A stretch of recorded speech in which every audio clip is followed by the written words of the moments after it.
সংবাদ সম্মেলনে ঘোষণা দিয়ে স্থগিত করল আওয়ামী লীগ।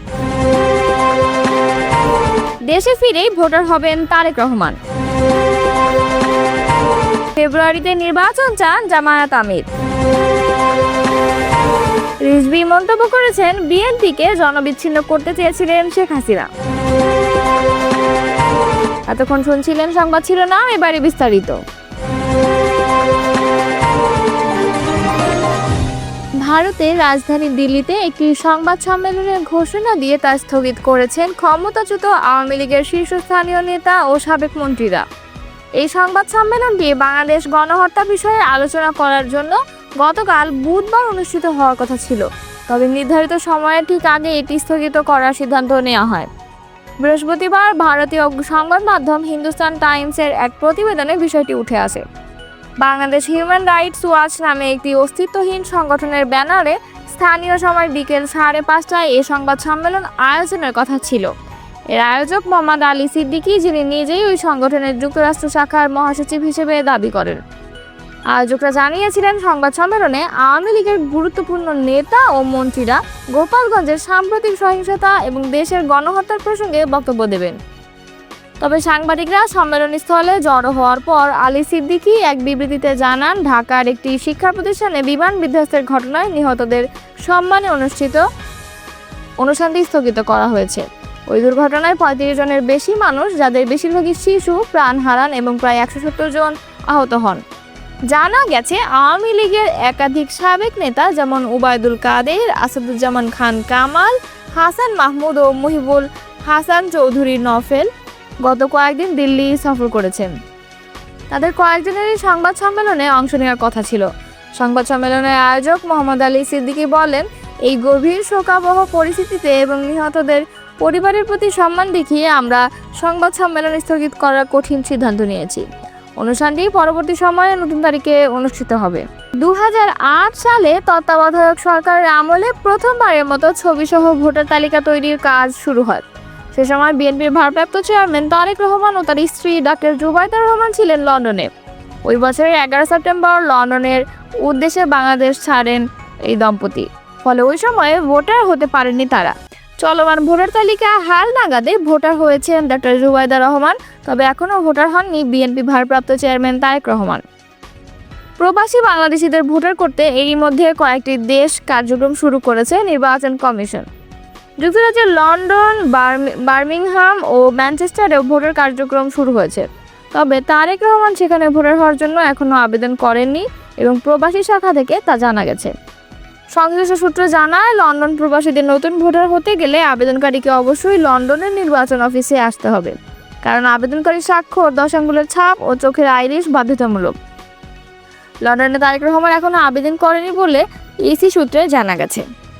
বর্তমানে সংযুক্ত আরব আমিরাত, সৌদি আরব, যুক্তরাজ্য, ইতালি, কুয়েত, কাতার, মালয়েশিয়া, অস্ট্রেলিয়া ও কানাডায় প্রবাসীদের ভোটার নিবন্ধন ও এনআইডি প্রদানের কার্যক্রম চলমান।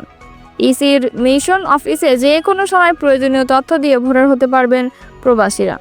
এসব দেশে এখন পর্যন্ত প্রায় 48,032 জন প্রবাসী ভোটার হতে আবেদন করেন। এর মধ্যে মিশন অফিস 29,646 জনের বায়োমেট্রিক গ্রহণ করেছে। 17,367 জনকে ভোটার হিসেবে অন্তর্ভুক্তির অনুমোদন দিয়েছে। 4,000 প্রবাসীর ভোটার হওয়ার আবেদন যাচাই বাছাই করেছে ইসি। তবে এসব তালিকায় নাম নেই তারেক রহমানের। জাতীয় পরিচয় নিবন্ধন অনুবিভাগের নিবন্ধন ও প্রবাসী শাখার এক কর্মকর্তা জাগো নিউজকে বলেছেন, তারেক রহমান চাইলে লন্ডনে বসেই ভোটার হতে পারবেন। যুক্তরাজ্যের লন্ডন, বার্মিংহাম ও ম্যানচেস্টারে ভোটার কার্যক্রম চালু আছে, তবে খোঁজ নিয়ে জানা গেছে তারেক রহমান লন্ডনে ভোটার হবেন না। তিনি বাংলাদেশে এসেই ভোটার হবেন বলে আমাদের জানিয়েছেন। তারেক রহমান ভোটার হয়েছেন কিনা তা জানতে চাই নির্বাচন কমিশন সচিবালয়ের জ্যেষ্ঠ সচিব আক্তার আহমেদ জাগো নিউজকে বলেন, তারেক রহমান ভোটার হয়েছেন কিনা আমাদের জানা নেই। ভোটার হলে জানতাম, তবে ওনার ওয়াইফ এনআইডির জন্য সব ধরনের তথ্য আমাদের কাছে দিয়েছেন। ভোটার হয়েছেন এবং স্মার্ট কার্ড পেয়েছেন, তবে তারেক রহমান এখনও ভোটার হননি। আগামী বছরের ফেব্রুয়ারিতে নির্বাচনের দাবি জানিয়ে বাংলাদেশ জামায়াতে ইসলামীর আমির ডক্টর শফিকুর রহমান বলেছেন, আগামী বছরের ফেব্রুয়ারিতে নির্বাচন হওয়া উচিত বলে আমরা মনে করি। তবে এর আগে অবশ্যই বেসিক সংস্কার ও গণহত্যার বিচার দৃশ্যমান হতে হবে। 2-4 জন বড় অপরাধীর বিচার হলে জাতি বুঝতে পারবে বিচার শুরু হয়েছে। বাকি কাজগুলো পরে যারা নির্বাচিত হয়ে ক্ষমতায় আসবেন তারা অব্যাহত রাখবেন। বৃহস্পতিবার সন্ধ্যায় সিলেট জেলা শিল্পকলা একাডেমি মিলনায়তনে মহানগর জামায়াতে ইসলামের আয়োজনে জুলাই গণ অভ্যুত্থানের শহীদ ও আহতদের স্মরণে আলোচনা সভা ও দোয়া মাহফিলে প্রধান অতিথির বক্তব্যে জামায়াত আমির এ কথা বলেন। এ সময় শফিকুর রহমান বলেন, মানবতা মরে যায়নি, এখনো বেঁচে আছে। যারা শহীদ হয়েছেন তাদের 70% খেটে খাওয়া মানুষ। দল হিসেবে আমরা তাদের কাছে কৃতজ্ঞ। আমরা শহীদ পরিবারকে বলেছি, আপনারা সুখের সময় স্মরণ না করলেও চলবে, যে কোনো প্রয়োজনে আমাদের বলবেন, জামায়াত আপনাদের পাশে থাকবে। তিনি বলেন, শহীদ পরিবারের স্বপ্ন পূরণে কাজ করছে জামায়াত। আমরা বড় একটি কাজ হাতে নিয়েছি, শহীদদের তালিকা নির্ভুলভাবে তৈরি করা। 2টি ভলিউম এরই মধ্যে বের হয়েছে। আমরা আহতদেরও ডাটাবেস তৈরি করেছি। শহীদ ও আহতদের যথাযথ সম্মান প্রদান করার দাবি জানিয়ে জামায়াত আমির বলেন, তারা জীবনের চাহিদা ছাড়া জাতিকে মুক্তি দিয়েছে। রাষ্ট্রের ট্রেজারির কেন তাদের দিকে নজর নেই? আমরা ক্ষমতায় গেলে শহীদ ও আহতদের যথাযথ সম্মান ও আর্থিক সহযোগিতা করব। আগামী নির্বাচন নিয়ে মানুষের অনেক প্রত্যাশা জানিয়ে শফিকুর রহমান বলেন, গত 3টি নির্বাচনে মানুষ তাদের অধিকার প্রয়োগ করতে পারেনি। আমরা আশা করি আগামী বছরের প্রথম দিকে নির্বাচন অনুষ্ঠিত হবে। চাঁদাবাজি ও সিন্ডিকেট যারা করে তারা ভিক্ষুকের চেয়েও খারাপ বলে মন্তব্য করেন জামায়াত আমির। তিনি বলেন, ভিক্ষা করা হালাল। যদি পেটের অবস্থা এমন হয় তাহলে আপনি ভিক্ষা করেন, সিন্ডিকেট করবেন না, চাঁদাবাজি করবেন না। আমি কোনো দলকে বলছি না, এরকম চরিত্র যাদের তাদের সবাইকেই বলছি।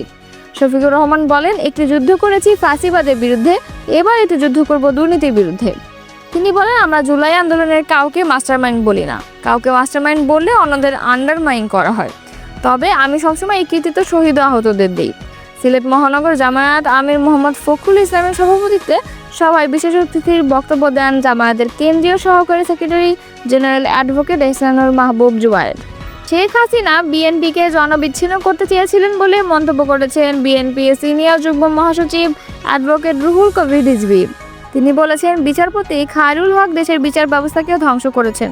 তত্ত্বাবধায়ক সরকার ব্যবস্থা বাতিল করে গণতন্ত্র ধ্বংস করেছেন।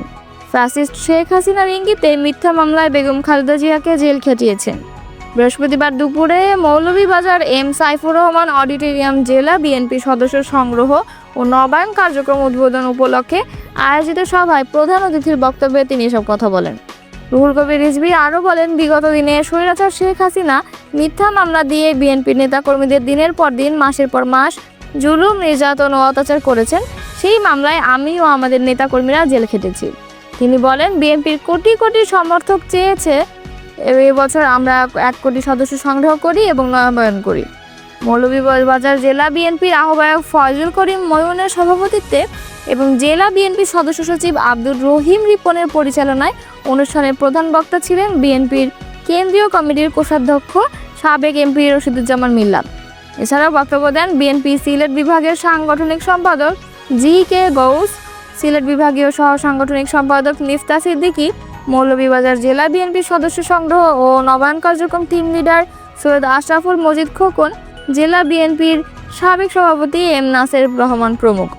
এছাড়া উপস্থিত ছিলেন অনুষ্ঠানে জেলা বিএনপি আহ্বায়ক কমিটির সদস্য মিজানুর রহমান মিজান, আব্দুল ওয়ালি সিদ্দিকী, সৈয়দ মোয়াজ্জেম হোসেন মাতুক, সদর উপজেলা বিএনপির সভাপতি মুজিবুর রহমান মজরু, সাধারণ সম্পাদক মারুফ আহমেদ, রজনগর উপজেলা বিএনপির সভাপতি নুরুল ইসলাম সেলুন সহ জেলার 7টি উপজেলা এবং 5টি পৌরসভার সিনিয়র নেতারা।